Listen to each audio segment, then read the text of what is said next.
Hey everybody, it's Ann Kaplan from Ann Kaplan Childbirth Services and Mom Me. And I wasn't planning on doing this broadcast today, but I've been totally mulling this thought over in my mind after Sunday's incredible workshop. And it came up again last night at our book club. I had a book club meeting at my house last night, and a couple of my friends in my book club had actually been at the workshop last night, so we were kind of rehashing some of the stuff that we talked about at the workshop. And one of the sessions that we had was our Nourishment roundtable discussion over lunch, and that was led by Annette Sloan.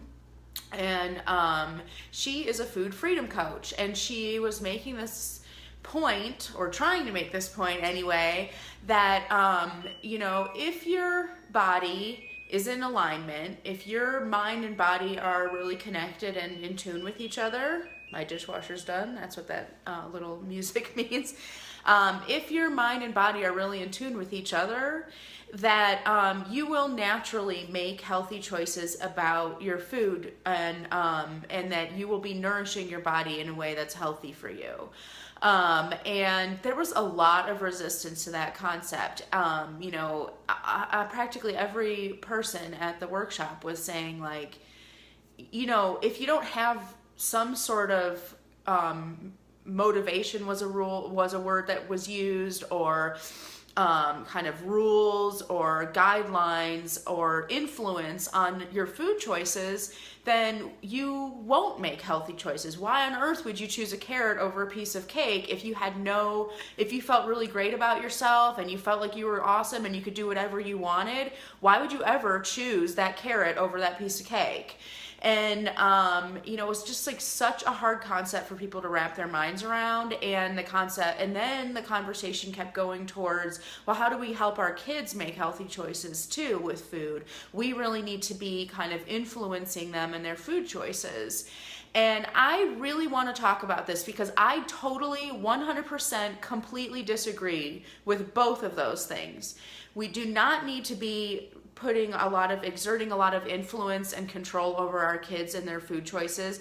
And we do not need to be exerting a ton of control and influence and rules over our own food choices. So take a step back. I want you to take a step back from where we are right now as adults in the world that we live in, with all of these messages all the time about what's healthy, what's not healthy, what's good, what's bad, if something's naughty and indulgent, if something's, healthy and you're being, following the rules and being really good. Forget all of that stuff, okay?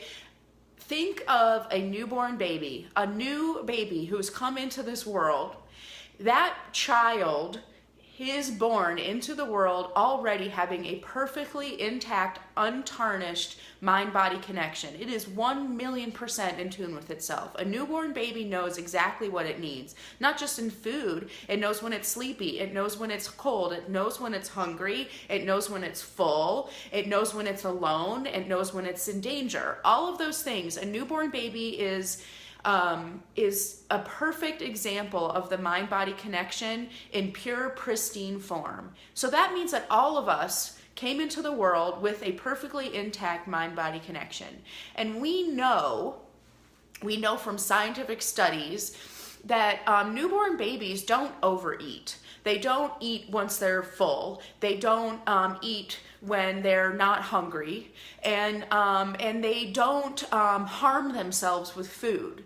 And it's not because the people around them are forcing them to eat a certain way. When a baby is hungry, they know that they're hungry and they cry and they get their food that they want, or they show us other hunger cues first. That's a whole other broadcast. When that baby is full, it knows that it's full. It has a sensation of satiety, and that sensation of satiety is recognized and honored by that child. So we all used to be that way.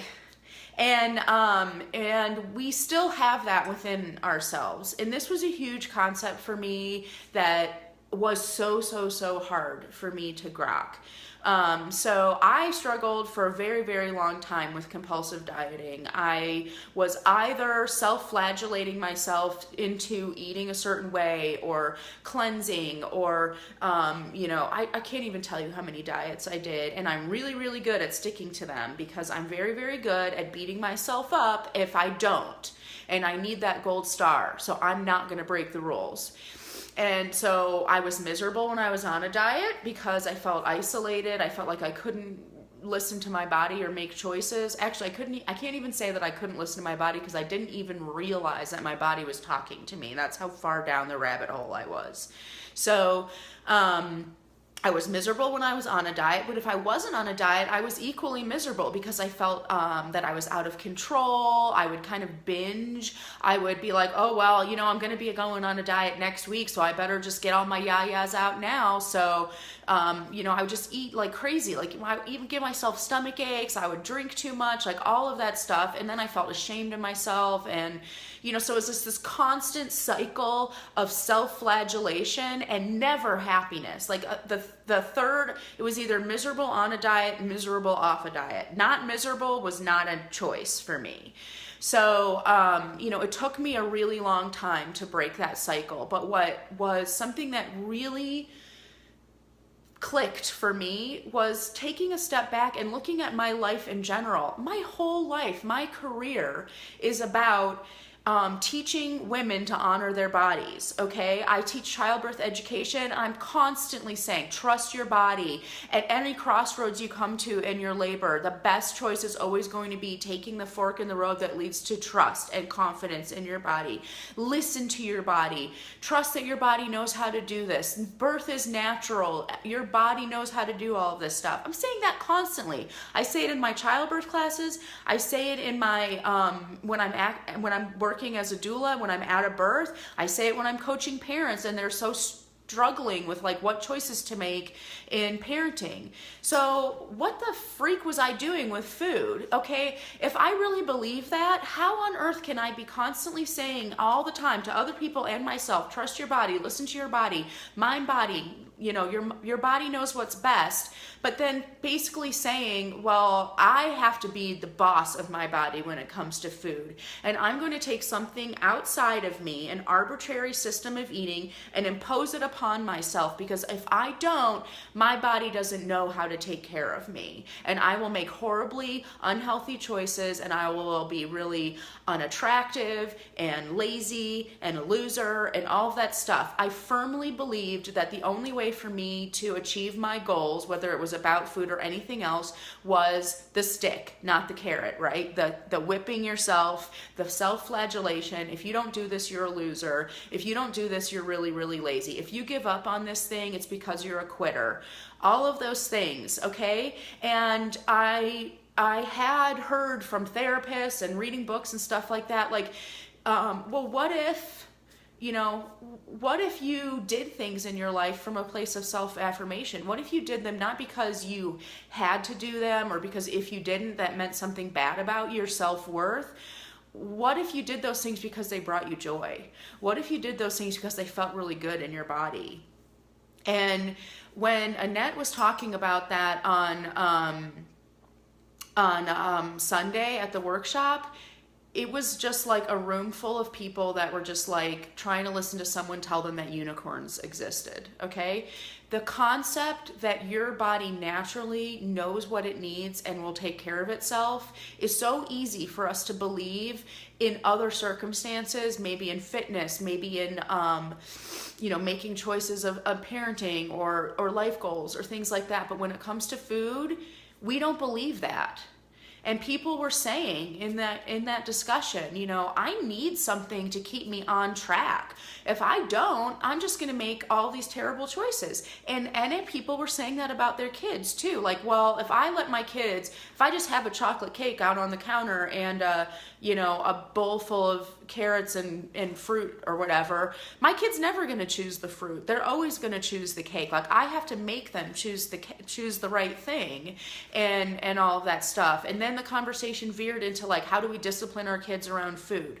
You guys, this is a complete fallacy. The discipline around food is a complete red herring. Take all of that energy that you're putting into self-flagellating about food and redirect it into changing your mindset, okay? Because the way that we're all thinking about food, there's no hope for happiness there, okay?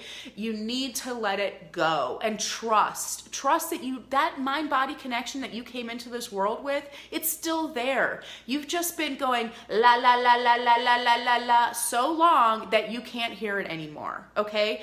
Trust that if you honor your body will honor you, okay? When you're hungry, you need to eat. When you're full, you need to stop eating.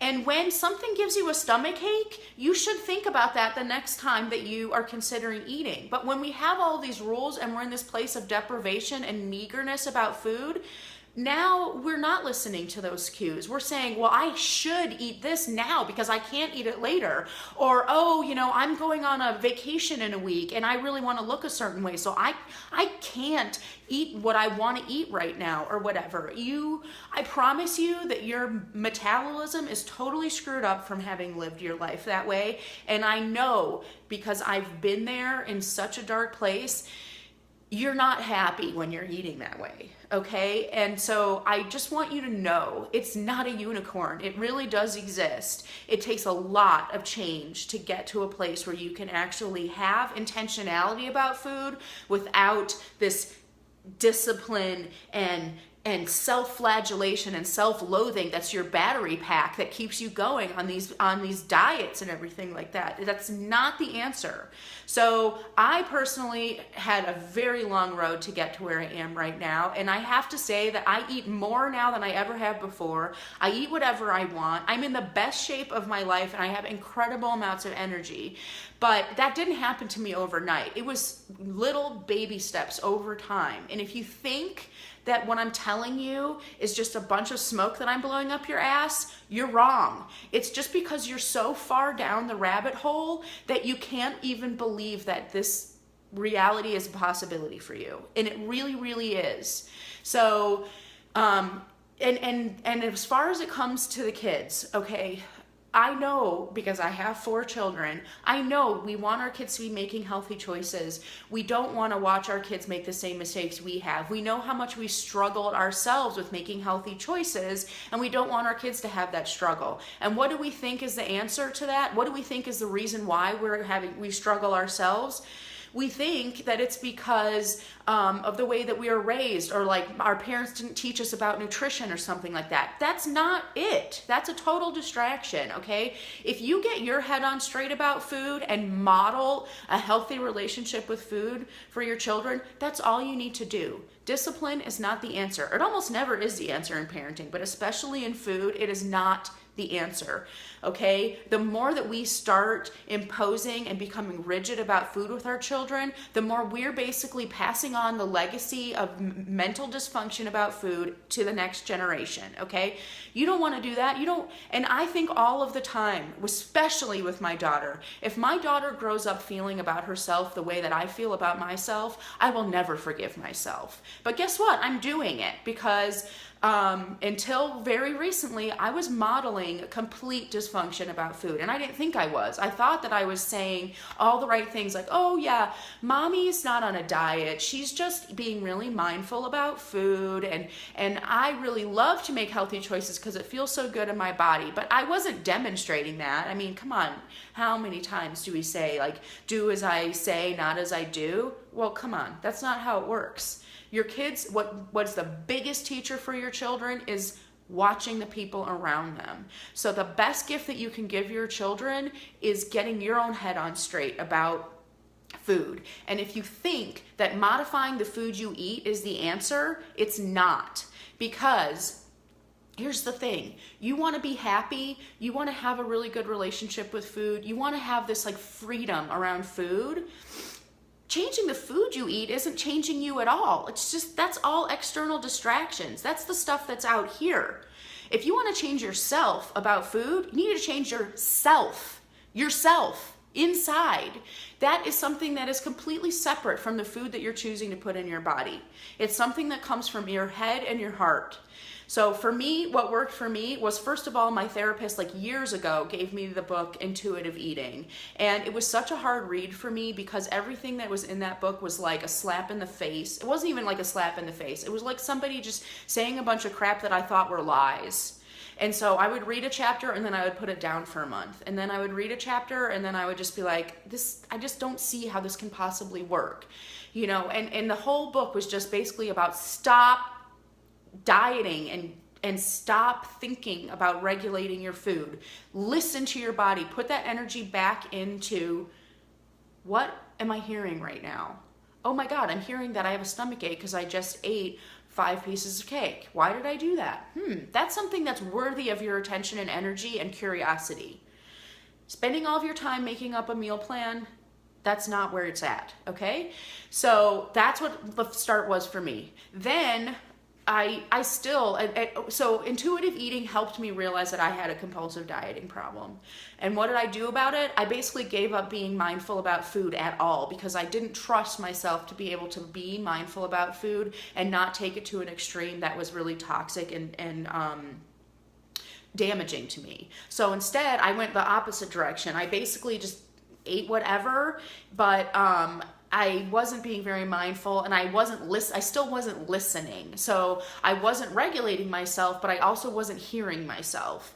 And that went on for maybe like a year and a half, honestly. I wasn't in the greatest shape. I was very, very tired all the time, and I just felt really sluggish.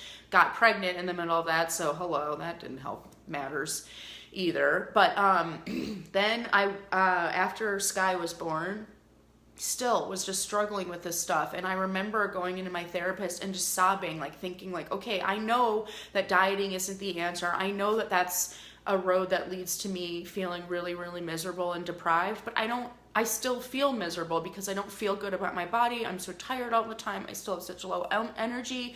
I felt really lost. I felt like this lifeboat that I had been clinging to, even though I knew that it was a lifeboat that was floating into like, I don't know, the pit of horrors or something like that, it was still a lifeboat, and I didn't have that anymore. I didn't have anything anymore. So I felt adrift, and I felt so sad, and I felt like I had no tools to help myself anymore, because what my tool used to be is, I know how I can feel better. I'll go on a diet.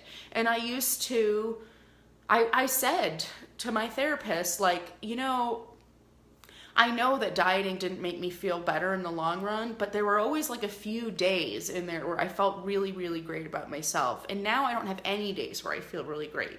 And so it's so tempting to go back to that. It was like I was an addict. I wasn't like I was an addict. I was an addict. And that went on for a while. And then I just kept on doing it. And then what really, really made the shift for me was I started a journaling program called Healthy Mind and Body. And that was the change for me, because that was the part where I went into that program with the mindset of like, I will get my head on straight about food. I cannot live the rest of my life this way. It's awful. It feels like I'm in a prison. And so every time that I did my journaling program, I went to it with that almost subconscious intent all the time of like learning to hear what my body was telling me and honor and walk my walk, you know, like walk my talk, I mean, you know, and it was a 60-day program, and I did it in conjunction with Isogenics, which was a very big leap of faith for me also, because I was afraid that it was just going to be another diet that I was going to basically trick myself into thinking it wasn't a diet. And, you know, it could have been that way if I hadn't done the mindset piece. You know, any diet or any intentionality about food, you can turn into a self-flagellating diet. And believe me, I know tons of people who do isogenics and they do treat it that way. But for me, it really was the door for food freedom, because in conjunction with that journaling program, I learned that I can actually be mindful and intentional about food in a way that does come from self-love and self-affirmation, in that always, regardless of what I maybe started my day out with my intention about food, if my body's telling me something different, that comes first. Always.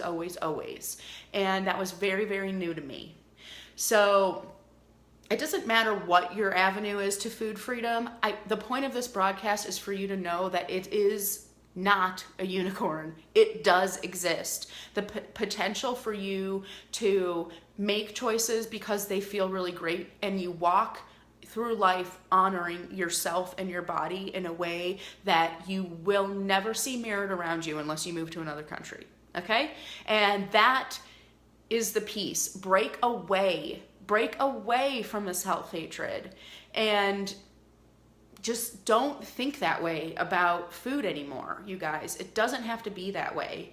And think about this life that's possible for you, of just joyful abundance, modeling healthy things for our kids, and not being so restrictive all of the time. So that's my message for today. Kind of came out of nowhere. I hope it resonates with people, and I really, really want you to start shifting your thinking about how do you think about food. Do you self-flagellate? Do you make choices about food from anywhere other than your head and your heart?